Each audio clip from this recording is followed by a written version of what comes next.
Hey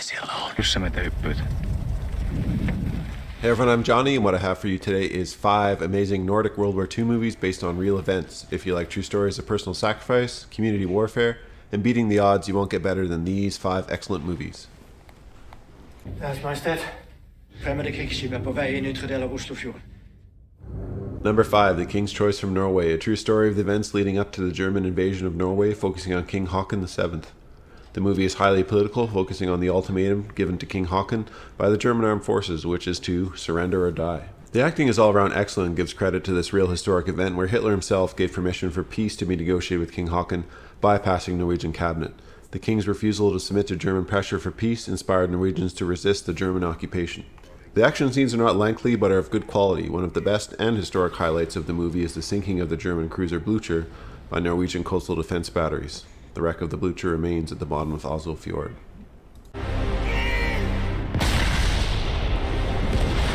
Herra luutnantti, minkä takia panssarit käyttää hakaristeja? Hitlerin takiako? Ihan paskat. Se oli meillä ensin. Hitler se meiltä varasti.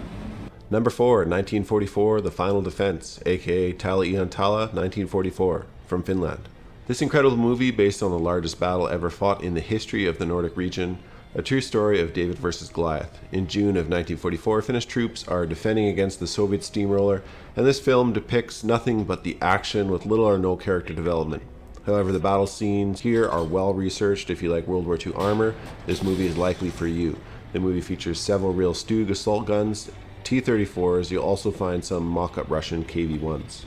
The Battle of Tali-Ihantala was fought between June and July of 1944 by nearly 100,000 Finns supported by Germany, which is why you'll see numerous German equipment throughout this movie.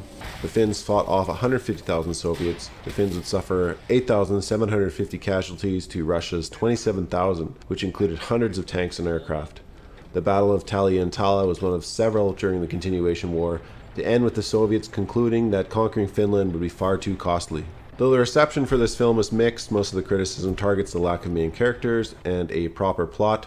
I argue this is what makes this an excellent and purist war film. Pakko perääntyä, herra majuri. Ai sillä tavalla. Tän oikein. Back here. Number 3, Flame and Citreon, Denmark, another true story, but this time from the point of view of 2 of Denmark's most famous resistance fighters. Flame, real name Bent Haid, who is played by Thord Lindhart, and Citreon, real name Jorgen Schmidt, who is played by the now famous Mads Mikkelsen. The movie focuses on the 2 real-life heroes and the Holgerdanski, a resistance group made of many veterans who fought for the Finnish side against Russia early in the war. Haid would get his name due to his red hair, and Schmidt got his nickname because he sabotaged a Citreon garage, destroying 6 German cars and a tank. Overall, the acting is excellent from the main cast, added to by the talented Christian Berkel playing Karl Hoffmann, head of the Gestapo in Denmark.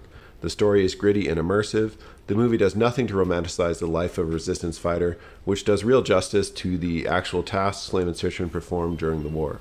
Flame died in October of 1944 when he took a cyanide capsule to avoid capture and ultimate torture by the Gestapo.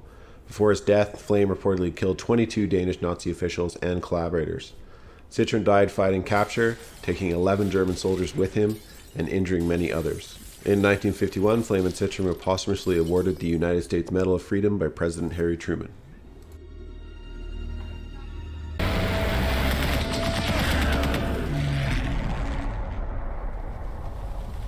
Number 2, The 12th Man, Norway, the greatest survival story of our picks today and probably one of the greatest survival stories of World War II.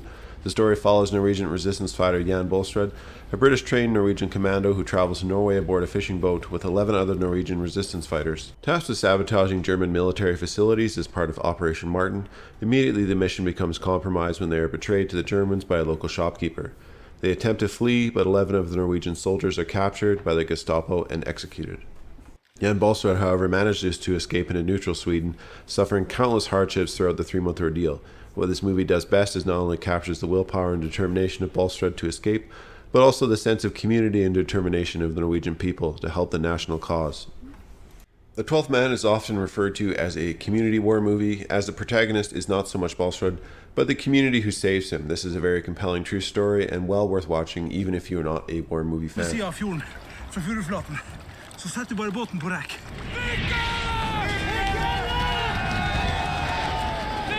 Number 1, The Unknown Soldier, Finland. The story from the point of view of a machine gun company at the Karelian front in the Finnish army during the continuation war between Finland and the Soviet Union from 1941 to 1944. The battle scenes throughout this movie are impressive and start with the Finnish on the attack, claiming land lost in East Karelia during the Winter War.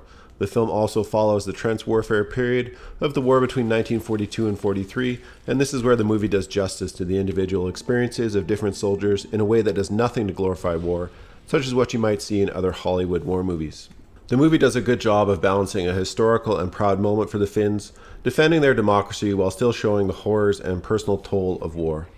The battles throughout the movie are intense, well acted, emotional, and have good tactical consideration compared to many Hollywood counterparts. The movie ends with the Soviet Vorburg-Petrozavodsk offensive of the summer of 1944 and subsequent Finnish counterattacks, where you'll see the Finnish determination even against overwhelming Russian armor. In September of 1944, the ceasefire is finally announced and the soldiers rise from their defensive positions. We see the soldiers listening to the radio announcement, and the film is immersive enough to emotionally take us to this moment in history. The film closes with a montage of the impacts of the war and actual wartime footage.